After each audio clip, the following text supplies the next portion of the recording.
Hello दोस्तों, कैसे हो आप सभी लोग। आज स्वागत है जीएसटी की इंट्रोडक्शन की क्लास में। अभी हम पूरा जीएसटी कवर करने वाले हैं। प्लेलिस्ट में मैं डाल दूंगा हर क्लास को। तो ये फर्स्ट क्लास है, इसके बाद में सेकंड थर्ड फोर्थ जो भी होगी उसकी एक प्लेलिस्ट बना के चैनल पे मैं डाल दूंगा। तो कंप्लीट जीएसटी की कवरेज यहाँ पे की जाएगी। तो आप किसी भी सब्जेक्ट में, किसी भी एग्जाम में, किसी भी लिए आप जीएसटी अगर पढ़ना चाहते हो, समझना चाहते हो, या फिर अपने बिजनेस के लिए जीएसटी का नॉलेज चाहते हो, तो वो सारा यहाँ पे मिल जाएगा। तो फर्स्ट ऑफ ऑल स्टार्ट करते हैं हम जीएसटी के इंट्रोडक्शन से। इंट्रोडक्शन भाई देखो, जीएसटी का क्यों देना पड़ता है कि आपको पता चले जीएसटी कहाँ से आया, क्यों आया, कैसे आया। एग्जाम पॉइंट ऑफ व्यू से जीएसटी इंट्रोडक्शन ज़्यादा इंपॉर्टेंट है। प्रैक्टिकल पॉइंट ऑफ व्यू से जैसे बिजनेसमैन जो होते हैं उनके लिए इतना ही ज़्यादा जरूरी है नहीं। तो चलो इसको देखते हैं हम कि भाई जेनेसिस ऑफ जीएसटी, यानी कि जीएसटी कहाँ से उत्पन्न हुआ। जेनेसिस का मतलब होता है उत्पन्न, उत्पत्ति। तो देखो जीएसटी जो है उसको लाने के लिए सरकार को कुछ एक कानून पास करने पड़े, क्योंकि जीएसटी एक नया टैक्स है। इसको गुड्स एंड सर्विस टैक्स भी बोलते हैं। जीएसटी की फुल फॉर्म जो है वो है गुड्स एंड सर्विसेज टैक्स। एकदम सिंपल भाषा में सब कुछ समझाऊंगा, एकदम जीरो से डिटेल में, कोई दिक्कत नहीं आएगी। अगर आराम से बैठ के सुन भी लोगे तो जीएसटी के मास्टर बन जाओगे। जेनेसिस ऑफ जीएसटी, तो देखो कानून बनाने पड़ते हैं कोई भी टैक्स को लगाने के लिए, और भारत के संविधान में ये लिखा हुआ है कि सरकार ऐसे ही हर कोई टैक्स नहीं लगा सकती अपनी मर्जी से। उसको उसके लिए कानून लाना पड़ेगा, और कानून लाने के लिए संविधान में संशोधन लाना पड़ा। जीएसटी का कानून लाने के लिए सरकार को संविधान में संशोधन लाना पड़ा। 2014 में इसकी शुरुआत हुई थी। सबसे पहले कॉन्स्टिट्यूशन 122 अमेंडमेंट बिल इंट्रोड्यूस किया गया। देखो दो चीज होती है, एक तो होता है बिल। यहाँ पे देखो तुमको बिल दिखेगा, ठीक है, ये बिल दिख रहा है, और फिर तुमको एक्ट दिखेगा कहीं पे, ठीक है। तो बिल और एक्ट में क्या फर्क होता है ये समझ लो पहले। बिल क्या होता है कि कोई भी जब कुछ भी संशोधन करना होता है सरकार को, तो वो संसद में उस बिल को लेके जाती है कि ये बिल बना के लाए हैं, इसको पास कर दो। अगर संसद ने उसको पास कर दिया तो ही वो एक्ट बनता है। अगर नहीं किया तो, मान लो नहीं किया तो कुछ नहीं भाई, कूड़ेदान में उस बिल को फेंक दिया जाता है। तभी देखोगे कि यहाँ पे लिखा हुआ है 122 अमेंडमेंट बिल ठीक है। लेकिन जब एक्ट देखोगे तो एक्ट में लिखा हुआ है 101 अमेंडमेंट एक्ट, है ना। तो मतलब 122वां बिल था 122वां बिल था, लेकिन एक्ट 101वां ही क्यों बना? क्योंकि भाई जो इसके अलावा कितने बच गए, 21 जो बिल थे ना वो पास ही नहीं हुए संसद से, उनको रिजेक्ट कर दिया, कूड़ेदान में फेंक दिया गया। तो बिल का जो नंबर है वो तो 122वां है बिल का। एक्ट का नंबर है 101 अमेंडमेंट एक्ट, ठीक है। यानी ये 122वें नंबर का बिल जब संसद में पेश किया गया तो संसद ने उसको पारित कर दिया, और पारित करने के बाद वो 101वां संविधान संशोधन अधिनियम बन गया, ठीक है, ओके। तो जीएसटी के बारे में एमसीक्यू में एक क्वेश्चन आ सकता है, वो ये कि भाई कौन से बिल से जीएसटी को जो है संविधान में उसमें संसद में पेश किया गया, कौन सा बिल था जो पेश किया गया। तो बिल तो था 122वां अमेंडमेंट बिल। और ये पूछे कि कौन सा एक्ट जीएसटी का पास हुआ, कॉन्स्टिट्यूशनल अमेंडमेंट एक्ट कौन सा पास हुआ, संविधान संशोधन अधिनियम कौन सा पास हुआ, तो वो 101वां संविधान संशोधन अधिनियम जीएसटी के लिए पास हुआ, ठीक है। बिल और एक्ट समझ गए क्या होता है? बिल तो जो हम प्रेजेंट करें वो, और एक्ट वो जो पास होकर बाहर निकल जाए, ठीक है। तो भाई कब हुआ बिल पेश? बिल तो 2014 में पेश हुआ, और अगस्त 2016 में ये पास हो गया, और 101वां अमेंडमेंट एक्ट बन गया। आप बोलोगे भाई इतना टाइम क्यों लग गया? 2014 में और 16 में 2 साल क्यों लग गई? क्योंकि बिल जब पेश करते हैं तो उस पर बहस करते हैं लोग, कई बोलते हैं हम पास नहीं करेंगे, कई बोलते हैं हम पास करेंगे। तो उनको मनाना पड़ता है, ऐसे सारा काम करना पड़ता है, इसलिए टाइम उसमें लग जाता है, ठीक है, ओके। अब देखो भाई सितंबर 2016 में क्या हुआ। फर्स्ट मीटिंग हुई जीएसटी काउंसिल की। जीएसटी काउंसिल समझते हो कि जीएसटी एक ऐसा टैक्स है, जीएसटी में एक बहुत ही अजीब और एक स्पेशल बात है। वो क्या है मैं दिखाता हूँ, देखो यहाँ पे कहीं पे मुझे टाइम मिल जाए तो थोड़ा सी जगह, 2 सेकंड ना, मुझे खुल सकता है, कुछ कुछ नहीं खुल रहा, ओके। देखो जीएसटी में एक बहुत ही इंपॉर्टेंट बात है, वो ये कि जीएसटी में सेंटर और स्टेट दोनों मिलके कानून बनाते हैं। यहाँ पे जगह है थोड़ी सी। पहले क्या होता था, ये तो सेंट्रल गवर्नमेंट है, ठीक है, यानी कि केंद्र सरकार, मोदी जी की सरकार। और ये कोई स्टेट गवर्नमेंट है, कुछ भी हो सकती है, यूपी की, राजस्थान की, बिहार की, छत्तीसगढ़ की, जहाँ की भी हो। तो ये अपना पहले अलग टैक्स बनाते थे, ये अपना अलग टैक्स लगाते थे। अपने टैक्स के लिए स्टेट वाले खुद कानून बनाते थे, स्टेट और सेंटर वाले अपने टैक्स के लिए खुद कानून बनाते थे। आपस में इनकी दोनों की कोई बोलचाल नहीं थी, सबकी कट्टी हुई थी, कट्टी, ठीक है। लेकिन जीएसटी ने क्या किया? जीएसटी मतलब भाई ये कट्टी तुम तोड़ दो, अब एक काम करो, एक चीज लेके आते, तुम अलग बना रहे हो, तुम अलग बना रहे हो, ऐसा तो अच्छा नहीं लगता, क्योंकि तुम एक ही देश में रहते हो, अलग अलग कानून बनाते हो, बढ़िया नहीं लगता है। तो एक काम करते हैं, जीएसटी लेके आते हैं, तुम भी बनाना, तुम भी बनाना, एक ही कानून को। तो कट्टी तुम्हारी टूट गई, तुम्हारा बन गया यहाँ पे दो हंसों का जोड़ा। अब ये दो हंसों का जोड़ा जो है वो जीएसटी को उत्पन्न किया। इस दो हंसों के जोड़े ने जब मिलन किया तो जीएसटी की उत्पत्ति हुई। तो अब जीएसटी इन दोनों का बच्चा है, इन दोनों का बच्चा है, तो भाई एक का तो अधिकार होगा नहीं ना जीएसटी पे, तो सेंटर का भी होगा, स्टेट का भी होगा। वही भाई जीएसटी काउंसिल करता है। जीएसटी काउंसिल क्या है? एक मीटिंग होती है जिसमें बहुत सारे लोगों को हिस्सा प्रदान किया जाता है। बहुत सारे लोग आके उस मीटिंग में पार्ट करते हैं, मतलब हिस्सा लेते हैं। उसमें सेंट्रल गवर्नमेंट यानी कि मोदी जी की सरकार के भी आते हैं लोग, और सारी स्टेट गवर्नमेंट के भी एक आदमी आता है, और फिर सब मिलके वहाँ पे फैसला लेते हैं। इसीलिए जीएसटी आया, ताकि सब मिलके फैसला ले। तो देखो फर्स्ट मीटिंग हुई जीएसटी काउंसिल की। इस काउंसिल को ही बोलते हैं जहाँ पे सब आते हैं, स्टेट वाले भी आते हैं, सेंटर वाले भी आते हैं, वहाँ पे फैसला लेते हैं। तो फर्स्ट मीटिंग कब हुई जीएसटी काउंसिल की? सितंबर 2016 में। इतने ज़्यादा इंपॉर्टेंट है नहीं डेट्स, बहुत एकदम लिचड़ कोई एग्जामिनर होगा तो वो पूछ सकता है ये डेट, बाकी कोई पूछता नहीं है, ठीक है। तो first meeting of GST council कब हुई? सितंबर 2016 में। मार्च 2017 में क्या हुआ भाई? मार्च 2017 में काउंसिल ने रिकमेंड किया। काउंसिल ने रिकमेंड किया, इसका क्या मतलब है कि वहाँ सब लोग बैठे, सब लोगों ने बैठ के एक मुद्दा रखा कि भाई ये काम करने हैं। फिर सबने अपनी सहमति दी कि हाँ मैं हाँ बोल रहा हूँ, मैं हाँ बोल रहा हूँ, मैं हाँ बोल रहा हूँ। और इस तरीके से काउंसिल रिकमेंड किया कि सीजीएसटी, एसजीएसटी, आईजीएसटी, यूटीजीएसटी और कंपनसेशन सेस के बिल को, बिल है ना, अब वापस बिल आ रहा है। जो ऊपर आया था ये वाला बिल, ये तो कॉन्स्टिट्यूशन यानी संविधान, संविधान सबसे ऊपर का कानून है देश का, है ना, उससे ऊपर कोई कानून नहीं है। तो ये तो उस संविधान में संशोधन करने के लिए बिल हम लेके आए थे। लेकिन उसके बाद में अब जो बिल आ रहे हैं वो एक एक कानून के आ रहे हैं, यानी कि CGST, central goods and service tax, CGST की फुल फॉर्म होती है, यानी कि केंद्रीय उत्पाद एवं सेवा कर, है ना। तो ये इसका अलग कानून बनेगा। एसजीएसटी यानी state goods and service tax, इसका अलग कानून बनेगा। आईजीएसटी इसका अलग बनेगा। यूटीजीएसटी का अलग कानून बनेगा। और कंपनसेशन सेस भी लगाया गया था। क्यों लगाया गया था मैं बताऊंगा। उसका अलग कानून बनेगा, और हर का अलग अलग कानून बनेगा, और उसके हिसाब से लगेगा टैक्स, क्योंकि कोई भी टैक्स चाहे किसी भी नाम का हो, बिना कानून बनाए लगाया ही नहीं जा सकता है। ओके, ये मैंने अपनी रिकॉर्डिंग देखी, सही से चल रही है। ओके, अभी देखो अप्रैल 2017 में क्या हुआ। अप्रैल 2017 में सीजीएसटी, एसजीएसटी, यूटीजीएसटी और कंपनसेशन एक्ट पास हो गए। देखो यहाँ पे बिल रखे थे, मैंने बताया ना, संसद में जब रखते हैं तो बिल बोलते हैं, और जब पास हो जाते हैं उसको एक्ट बोलते हैं, ठीक है। तो रखा, उस पर बहस हुई और वो पास हो गया। तो ये कब हुआ? मार्च में तो रखा और अप्रैल में पास हो गया। क्यों इतनी जल्दी क्यों हो गया? क्योंकि जो माथाफोड़ी होनी थी वो कॉन्स्टिट्यूशन, जो हमने संविधान संशोधन का बिल रखा था ना, उसको 2 साल लग गए थे, मैंने बताया था ना ऊपर। उसी में सारी माथाफोड़ी खत्म हो गई थी, लोगों ने जितनी बहस करनी थी सारी बहस कर ली, और यहाँ पे आराम से ये पास हो गया। इन सारे सीजीएसटी के, एसजीएसटी के, आईजीएसटी के, यूटीजीएसटी के, कंपनसेशन सेस के, सबके बिल आराम से पास हो गए, ठीक है। अब भाई उसके बाद में जून 2017 की नई डेट आ जाती है। इसमें क्या हुआ? SGST act passed by all state except JNK। तो भाई जो एसजीएसटी एक्ट है, यानी state goods and service tax, मैंने बताया ना भारत में 2 है, एक तो सेंटर है, एक स्टेट है। सेंटर तो सिर्फ एक है, लेकिन स्टेट तो बहुत सारी है ना। तो सभी स्टेट ने अपना अपना state goods and service tax का बिल जो है वो पास किया, एक्ट जो है वो पास किया। लेकिन JNK यानी जम्मू एंड कश्मीर ने नहीं किया था, क्योंकि उस टाइम पे आपको याद हो तो 370 हमने नहीं हटाई थी। तो जम्मू कश्मीर की वो माथाफोड़ी चालू थी कि जम्मू कश्मीर अपने अलग करेगा, बाकी लोग अलग करेंगे। लेकिन अब तो 370 हट चुकी है, तो जम्मू कश्मीर पर भी सारे के सारे कानून वैसे के वैसे लागू होते हैं। तो भाई एसजीएसटी एक्ट सबने पास कर दिया, जम्मू कश्मीर ने नहीं किया, ठीक है, कोई दिक्कत नहीं है। जून में हो गया ये काम, है ना। अब जुलाई में 1 जुलाई 2017 को जीएसटी को लॉन्च कर दिया गया, उद्घाटन कर दिया गया, और जो है देवताओं ने फूल बरसाने शुरू कर दिए कि भारत में जीएसटी आ गया, ठीक है। कब आया? 1 जुलाई 2017। ये इंपॉर्टेंट डेट है, इसको ध्यान रखना। ये वाली डेट जो है वो इंपॉर्टेंट है, 1 जुलाई 2017। ये अति अति अति महत्वपूर्ण है, कुछ पूछेगा तो इसमें से जरूर पूछ सकता है। 1 जुलाई 2017 को जीएसटी। अरे भैया क्या हो गया ये? 2 सेकंड देना मेरे को, दूसरा रंग बदल लेता हूँ, ये रंग अच्छा नहीं लगा इसको। ओके, तो देखो 1 जुलाई 2017 को जीएसटी जो है आया। इस डेट को याद जरूर रखना, ये आवश्यक है। अच्छा, अब 8 जुलाई 2017 को क्या हुआ? जीएसटी आने के बाद में कि भाई SGST act passed bye JNK, Jammu and Kashmir ने भी अपना एसजीएसटी एक्ट पास कर दिया। थोड़ा सा नाटक करता है ये जम्मू कश्मीर, शुरू में करता ही था क्योंकि 370 थी उनके पास में, अभी तो नहीं है, तो अब नाटक नहीं कर सकते। तो उन्होंने थोड़े दिन बाद में अपना पास कर दिया। ओके, सारे काम हो गए अच्छी तरीके से। अब ये तो हो गई सारी डेट वाइज बात। डेट याद रखो, रख लेना, नहीं रखो तो मत रखना। एक डेट याद रख लेना, 1 जुलाई 2017, यानी कि 1 जुलाई 1 जुलाई 2017 जब जीएसटी लॉन्च हुआ, ये तो ध्यान रखना ही पड़ेगा। ओके, कंसेप्ट समझते भैया जीएसटी का। जीएसटी के ये तो ऊपर वाली चीजें थी ना, वो तो नॉर्मल थी कि इंट्रोडक्शन दे देते हैं, चलो ये काम हुआ, उससे कोई ज्यादा फर्क नहीं पड़ता, क्योंकि जीएसटी एक टैक्स है, और टैक्स टेक्निकल होता है। टेक्निकल मतलब हमको समझना पड़ता है कि किस पे लगेगा, कैसे लगेगा, क्या इसका प्रोसेस है, सब कुछ। जो इसमें हमारा दिमाग खराब होता है ना, वो चीज़ें अपन आराम से समझेंगे, एकदम धीरे धीरे, और सारी चीज़ें समझेंगे, एक एक पॉइंट समझेंगे एकदम डिटेल में, एकदम जीरो से मैं स्टार्ट करूंगा। चाहे किसी को जीएसटी आता नहीं आता वो भी समझ जाएगा। ओके, तो कंसेप्ट ऑफ जीएसटी देखते हैं अपन।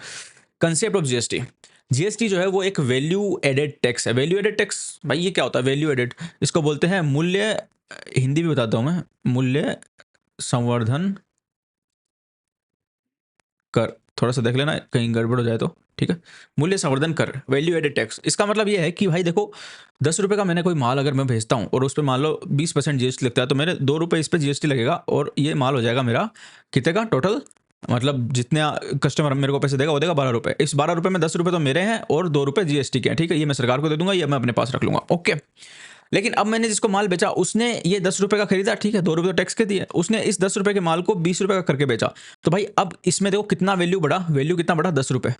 10 रुपए का लिया उसने और उसको 20 का कर दिया, तो कितने रुपए बढ़ा दिए उसने, 10 रुपए। तो यही बोलते हैं मूल्य संवर्धन, वैल्यू एडेड। कितनी वैल्यू ऐड की उसने, जो खरीद के लाया उसकी वैल्यू में कितनी वैल्यू और ऐड की, 10 रुपए, और बेच दिया 20 में। तो भाई अब जो जीएसटी लगेगा ना वो किस पे लगेगा, वो इस 10 रुपए पे लगेगा। लेकिन ऐसे नहीं लगेगा कि हम 10 रुपए पे 20% यानी 2 रुपए फिर से लगा दें, ऐसे नहीं लगेगा।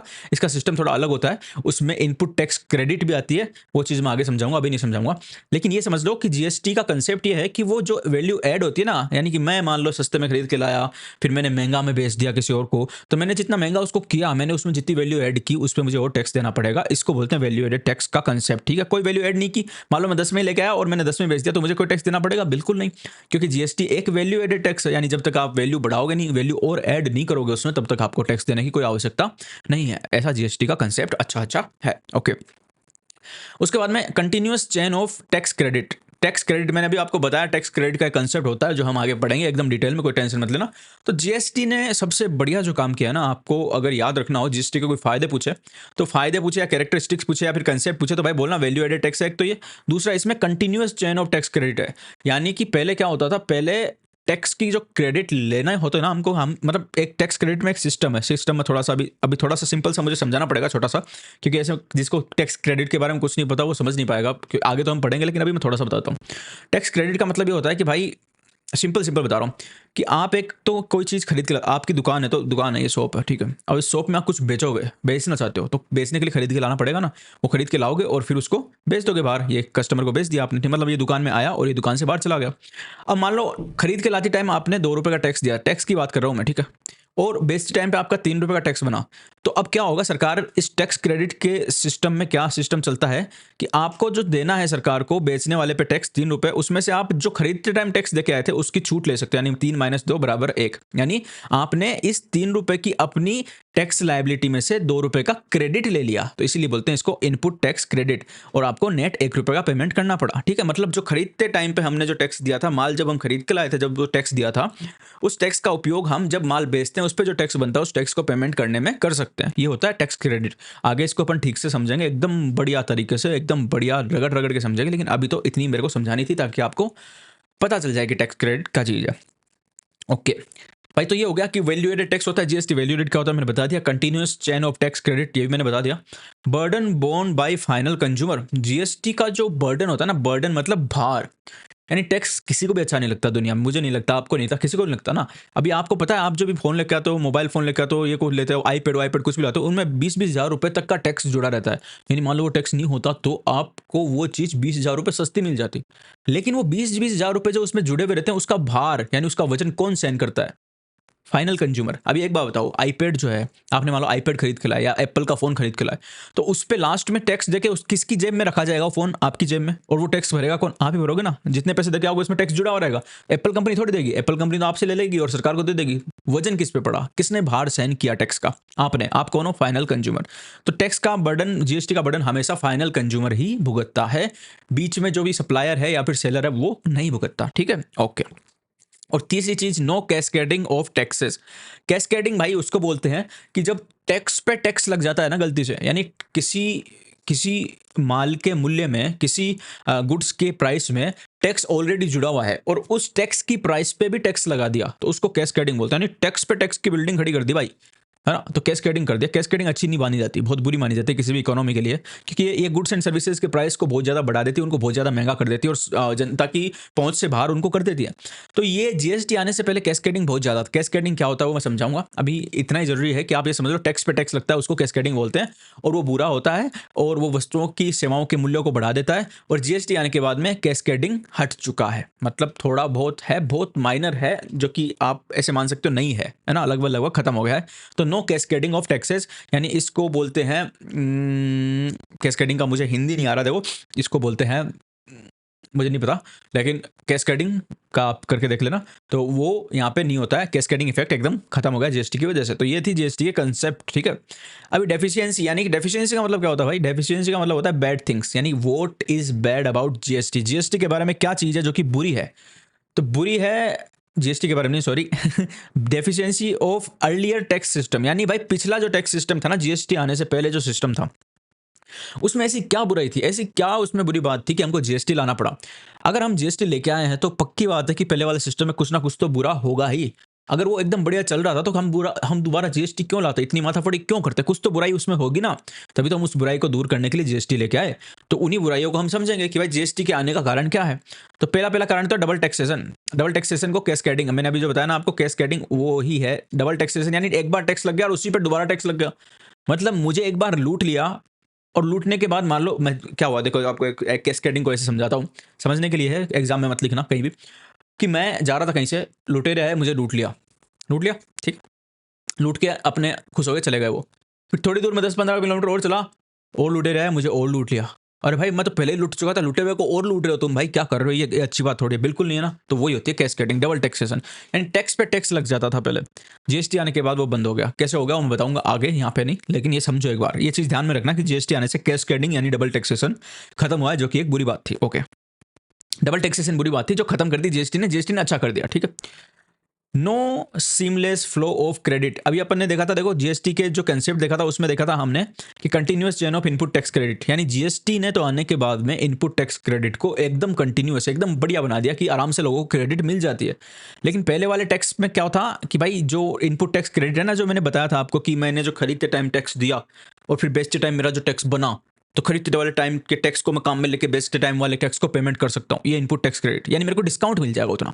लेकिन पहले वो डिस्काउंट नहीं मिलता था। अब बताओ अच्छी है या बुरी बात। मतलब आपको जो डिस्काउंट आज मिल सकता है, पहले आपको डिस्काउंट नहीं मिलता था, पहले आपको पूरी प्राइस देनी पड़ती थी। तो वो बुरी बात थी या अच्छी बात थी? बुरी थी भाई। डिस्काउंट नहीं मिलेगा, बुरी लगेगी हमको, बस सबको सबको बुरा लगता है भाई डिस्काउंट नहीं मिलता। तो अब जीएसटी आने के बाद वो डिस्काउंट मिलने लगा, तो अच्छी बात हो गई। तो पहले क्या था, दो टैक्स लगते थे, सेंटर का टैक्स अलग लगता था, सेंटर अपने अपने मर्जी में मौज में हो रहा है कि भाई मैं तो मेरा अपना अलग लगाऊंगा। स्टेट का अलग लगता था, स्टेट अपनी मौज में हो रहा है कि भाई मैं तो मेरा अलग लगाऊंगा। लेकिन जीएसटी आने के बाद में दोनों, मैंने बताया ना, दो हंसों का जोड़ा बना और उनका बेटा पैदा हुआ, उसका नाम हुआ जीएसटी। तो पहले एक सेंटर सेन वेट लगाता था और स्टेट वेट लगाता था अपना खुद का। दोनों में आपस में कोई भी बातचीत नहीं होती थी, कट्टी थी, मैंने बताया ना कट्टी थी। तो इस इधर जो टैक्स दिया स्टेट में आके तुम बोलोगे कि भाई मैंने उनको टैक्स दे दिया, इसकी मुझे छूट दे दो, बोले कौन कौन किसको दे दिया, सेंटर को हम जानते ही नहीं है, हम तो अपना अलग टैक्स लगाएंगे, तुम्हारे सेंटर के टैक्स से हमको कोई फर्क नहीं। ऐसे स्टेट में कोई वेट ले लिया और वो सेंटर के पास जा रहा है कि भाई स्टेट वालों ने ले लिया, छोड़ दो, बोले कौन स्टेट वाला, हम किसी को नहीं जानते, कट्टी है हमारी, हमको अपना अलग टैक्स चाहिए, ठीक है।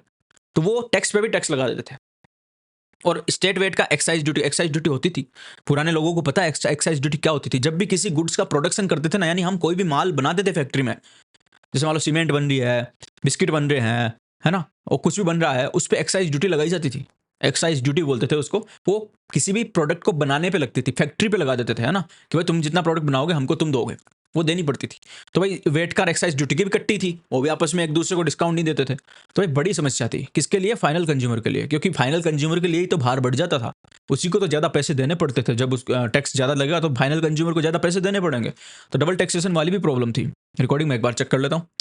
ओके, तो जीएसटी ने इन सब चीज़ों को एक तरीके से सही किया। ओके, उसके बाद में भाई डिफरेंट टैक्सेशन फॉर सर्विसेज, ये अलग ही हिसाब चलता था। अगर कोई पहले पढ़ा होगा, जिसने, जब मैं पढ़ता था उस टाइम पे सर्विस टैक्स अलग था, वेट अलग था, बहुत सारे भाई झंझट ही झंझट थे। और सर्विस टैक्स वेट में तो हमेशा से लड़ाई रही है भाई। सर्विस के लिए अलग से सर्विस टैक्स का कानून था, ठीक है, अलग से सर्विस टैक्स लगाया जाता। वेट इधर स्टेट वाले लगाते, फिर दोनों लड़ते कि नहीं ये तो सर्विस टैक्स नहीं लगेगा, इस पर तो वेट लगेगा। वो बोलते नहीं सर्विस टैक्स लगेगा, फिर दोनों लड़ते, कोई नहीं मानता तो उस पर सर्विस टैक्स भी लगा देते, उस पर वेट भी लगा देते। मतलब कंज्यूमर की तो इतनी एस्तेसी हुई थी ना भाई। तो डिफरेंट टैक्सेशन था सर्विस के लिए, यानी गुड्स के लिए अलग, सर्विस के लिए अलग। जीएसटी में तुमको पता है, जी का मतलब है गुड्स और एस का मतलब सर्विस, और इसका टैक्स, यानी गुड्स पे भी यही लगेगा, सर्विस पे भी यही लगेगा भाई, एक टैक्स सब पे टेंशन। मतलब सर्विस है जीएसटी लगा दो, गुड्स है जीएसटी लगा दो। लेकिन पहले सोचना पड़ता था कि भाई ये सर्विस है या गुड्स है, ये सर्विस है तो इस पे सर्विस टैक्स लगाएंगे, गुड्स है तो गुड्स लगाएंगे। फिर वो मानते नहीं थे, फिर लड़ते थे बहुत, भाई साहब बहुत झंझट था पहले। लेकिन वो झंझट GST solve most of the problem, यानी ऊपर जो भी प्रॉब्लम बताएगी जीएसटी ने आके सारी मिटा दी, ठीक है। अब देखो भाई क्या हो रहा है, ये सेंट्रल स्टेट चाहिए, दो हंसों का जोड़ा, मैं यहाँ लिख दूँ, दो हंसों का जोड़ा है कौन? जीएसटी। दो हंस कौन है? सेंट्रल स्टेट, इन दोनों का बेटा कौन है? जीएसटी। ओके, कलर बदल लूँ, ठीक है। अब देखो framework of GST in India, GST in India framework. Framework का मतलब क्या होता है? फ्रेमवर्क का मतलब कुछ नहीं होता। मतलब जीएसटी किस किस तरह का जीएसटी भारत में हमने लगाया है वो समझ लो एक बार। ओवरऑल हम अभी डिटेल में हर चीज़ समझेंगे, एक-एक चीज़ छोटी-छोटी जो इनपुट टैक्स क्रेडिट को मैंने ऐसे ऐसे समझा दिया ना तुमको 1 सेकंड में, उस पे पूरी 2-3 क्लासें बनेगी। लेकिन एक बार ओवरव्यू लेना ज़रूरी होता है ताकि तुमको समझ में आ जाए मैं कहाँ जाने वाला हूँ, मैं क्या पढ़ने वाला हूँ। तो देखो framework of GST in India, GST का भारत में क्या फ्रेमवर्क है? फ्रेमवर्क मतलब ढाँचा, ढाँचा क्या है? तो भारत में भैया ड्यूअल जीएसटी हमने लगाया है, यानी कि ऐसा नहीं किया कि बस एक ही जीएसटी लगा दिया कि भाई यही है बस, इसके अलावा कुछ नहीं है। नहीं, ऐसा नहीं किया। हमने किया एक तो सीजीएसटी, है ना? और एक एसजीएसटी, यूटीजीएसटी। मैंने बताया आपको भारत में क्या सिस्टम है, एक तो सेंटर होता है और बहुत सारी स्टेट होती है, बहुत सारी स्टेट होती है, ठीक है? बहुत सारी स्टेट होती है। तो हमने बोला भाई एक ही नहीं लगाएँगे क्योंकि 2 लोग हैं हमारे पास में, 2 हंसों का जोड़ा है ये। तो हम बोलेंगे इसका अलग टैक्स है, इसका अलग टैक्स है, दोनों को मिला के हम जीएसटी बोल देंगे। लेकिन उस जीएसटी को मतलब क्या किया बताओ देखो? ये था सेंटर का टैक्स, ये था स्टेट का टैक्स। हमने दोनों को एक साथ पकड़ा और ऊपर से लपेट दिया, है ना? पैकेट में लपेट दिया और लपेट के ऊपर ठप्पा लगा दिया जीएसटी, ठीक है? और फिर जब उस पैकेट को खोलेंगे तो उसमें सेंटर का अलग निकल जाएगा, वो सेंटर खा लेगा और स्टेट का अलग निकलेगा, वो स्टेट खा लेगा। लेकिन देने वाले को तो वो दिखेगा जीएसटी क्योंकि लपेट के देंगे देने वाले को, तो भाई ले पकड़ एक साथ दे तू, ठीक है? तो ये चीज़ है। तो ड्यूअल जीएसटी हमने लगाया है। सीजीएसटी का मतलब होता है central goods and service tax. लिख दूँ मैं? लिख दो भैया तुम। Central goods and services tax, यानी केंद्रीय माल एवं सेवा कर, उत्पाद एवं सेवा कर, जो भी बोलना चाहो। और एसजीएसटी का सीधा भाई यहाँ पे सेंट्रल की जगह सी की जगह एस की मतलब स्टेट कर दो, ठीक है? तो वही सेम नाम, state goods and service tax. UTGST का मतलब यूनियन टेरिटरी होता है, यूनियन टेरिटरी, ठीक है? भारत में यूनियन टेरिटरी भी होती है। यूनियन टेरिटरी किसी को नहीं पता तो मैं बता देता हूँ कि ये हालांकि कॉन्स्टिट्यूशन से जुड़ी हुई चीज़ें हैं, पर बहुत से लोगों को समझ में नहीं आता। मैं भी जब पढ़ता था मुझे भी नहीं समझ में आता था कि ये क्या होता है।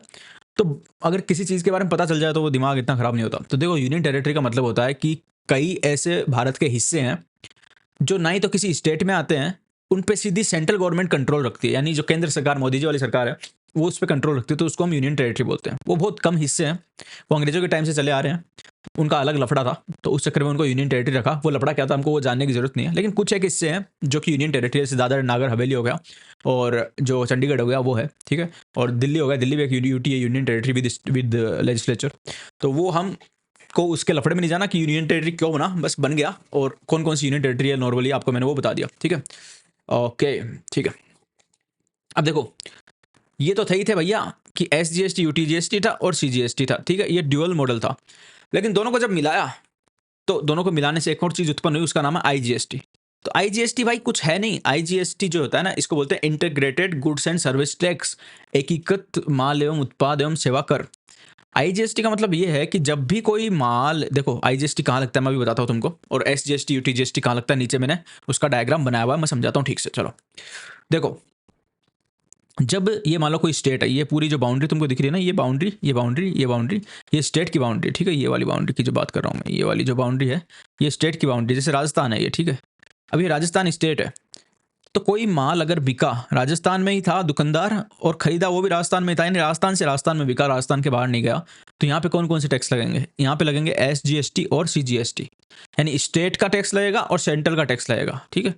जब माल उस स्टेट में ही रहा हो, उस राज्य में ही रहा हो, राज्य की सीमा, देखो ये सीमा है, ये माल बाहर गया क्या नहीं गया ना, देखो सीमा से अंदर ही है ना, ठीक है ना?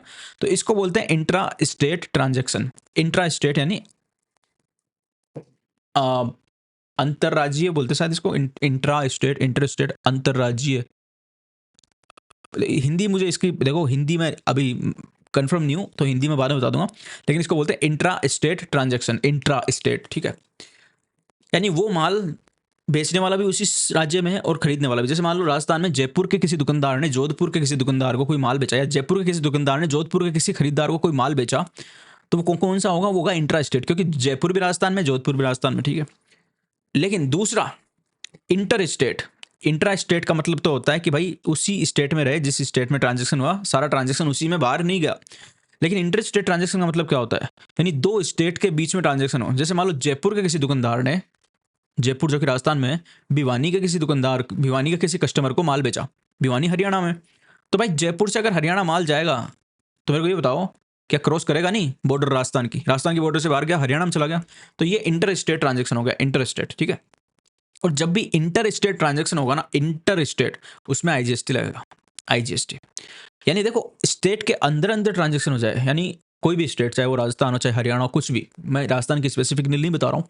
हरियाणा होगा तो भी वही बात होगी, राजस्थान होगा तो भी वही बात होगी, उत्तर प्रदेश होगा तो भी वही बात होगी, छत्तीसगढ़ होगा तो भी वही बात होगी, तेलंगाना होगा तो भी वही बात होगी, तमिलनाडु होगा तो भी वही बात होगी।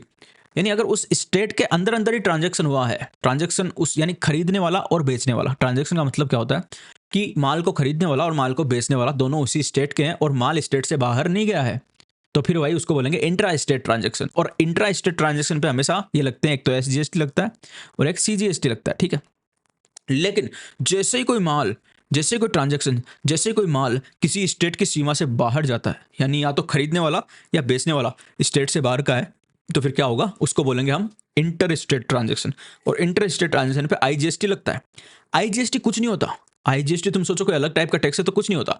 देखो यहाँ पे मान लो ये वाला माल, सेम माल अगर उसी स्टेट में बिकता बाहर नहीं जाता, तो एसजीएसटी और सीजीएसटी का टोटल हम करते, योग जब करते, यानी एसजीएसटी कितना लगा, मान लो 20 रुपये एसजीएसटी लगा और 20 रुपये सीजीएसटी लगा, तो 40 रुपये टोटल टैक्स हो गया ना। 40 रुपये टोटल टैक्स देना होता। अगर माल बाहर नहीं जाता तो इनका नाम होता है सीजीएसटी और एसजीएसटी, लेकिन माल बाहर जा रहा है तो आईजीएसटी लग रहा है, तो आईजीएसटी भाई 40 रुपये देना होगा। यानी सीजीएसटी और एसजीएसटी का टोटल जो होता है वही आईजीएसटी होता है, ठीक है। आईजीएसटी क्यों बनाया गया वो आगे की हम थोड़ी क्लास देंगे, उसमें बताऊंगा कि आईजीएसटी के पीछे का तर्क क्या है, आईजीएसटी के पीछे की जो सारे मैकेनिज्म क्या है, वो कैसे काम करता है। लेकिन अब ये समझ लो कि अगर स्टेट से बाहर ट्रांजेक्शन होता है तो आईजीएसटी लगता है। मैं एकदम धीरे इसलिए समझा रहा हूँ ताकि किसी को भी कोई डाउट नहीं हो। और यूटीजीएसटी जो है भाई, यूटीजीएसटी कुछ नहीं होता। यूटीजीएसटी बस यूटी अगर होगी, यूनियन टेरिटरी में अगर ट्रांजैक्शन हो रहा होगा तो वहाँ पे यूटीजीएसटी लगेगा। यूनियन टेरिटरी मैंने बताया कुछ एक यूनियन टेरिटरी है भारत में, ज़्यादा है नहीं, उनके अंदर अंदर ट्रांजैक्शन होगा तो एक तो यूटीजीएसटी लगेगा और दूसरा सीजीएसटी लगेगा। यानी ये एसजीएसटी को यूटीजीएसटी से प्रतिस्थापित यानी कि रिप्लेस कर देंगे, और कुछ भी डिफरेंट नहीं होगा। समझ गए? ओके। कोई भी दिक्कत हो, कोई भी प्रॉब्लम हो, कोई भी समस्या हो तो कमेंट करके जरूर पूछ लेना, ताकि मुझे पता रहे कि कौन कौन सी पॉइंट्स पे तुमको समस्या आ सकती है। आईजीएसटी भाई दो केस में लगता है। एक तो इस केस में लगता है कि माल किसी स्टेट से बाहर दूसरी स्टेट में जा रहा हो तो आईजीएसटी लगेगा। दूसरा, माल किसी और देश से भारत में आ रहा हो तो भी आईजीएसटी लगेगा। तो एक सिंपल चीज याद रख सकते हो कि जब भी बॉर्डर क्रॉस होता है ना माल का, बॉर्डर की स्पेलिंग सही क्या, BORDER, ये सही है, पता नहीं कौन सी सही है। जब भी माल कोई बॉर्डर क्रॉस करता है, या तो वो स्टेट की बॉर्डर हो या फिर वो देश की बॉर्डर हो, तो आईजीएसटी लगेगा। सिंपल सी चीज है। ओके, अभी जो है आज की क्लास को हम यही रोक देते हैं क्योंकि कितने 27 मिनट की क्लास हो गई है। नेक्स्ट क्लास में हम लेजिस्लेटिव फ्रेमवर्क जीएसटी का पढ़ने वाले हैं और उससे आगे की चीज़ें हम पढ़ने वाले हैं। 30-30 मिनट की मैं छोटी छोटी क्लासें बनाऊंगा और इनको प्लेलिस्ट में डालूंगा। सब्सक्राइब जरूर कर लेना क्योंकि यहाँ पे GST, income tax, cost accounting, financial management, commerce से रिलेटेड सारी चीज़ें और भी एडिशनल जो भी चीज़ें आपको सहायता कर सके, चाहे वो जीएस जनरल नॉलेज से जुड़ी क्यों नहीं हो, वो भी बताई जाएगी। और मैं कोशिश करूंगा कि जितना मैं इन डेप्थ और जितना एकदम जीरो लेवल से मैं समझा सकूँ उतना मैं समझाऊं, ताकि जिसको वो सब्जेक्ट आता है या जिसको वो सब्जेक्ट बिल्कुल नहीं आता है, दोनों लोग ही उससे सीख सकें। तो मिलते हैं नेक्स्ट क्लास में। ये फर्स्ट क्लास है और जीएसटी के नाम से complete GST by Shubham Sharma, ये मैं एक प्लेलिस्ट बना दूंगा, उसमें मैं ये सारी क्लासें ऐड करता रहूँगा। तो लाइक सब्सक्राइब कर लेना ताकि आप इस चैनल से जुड़ सके। Thank you very much for watching the video. See you in the next class. Thank you.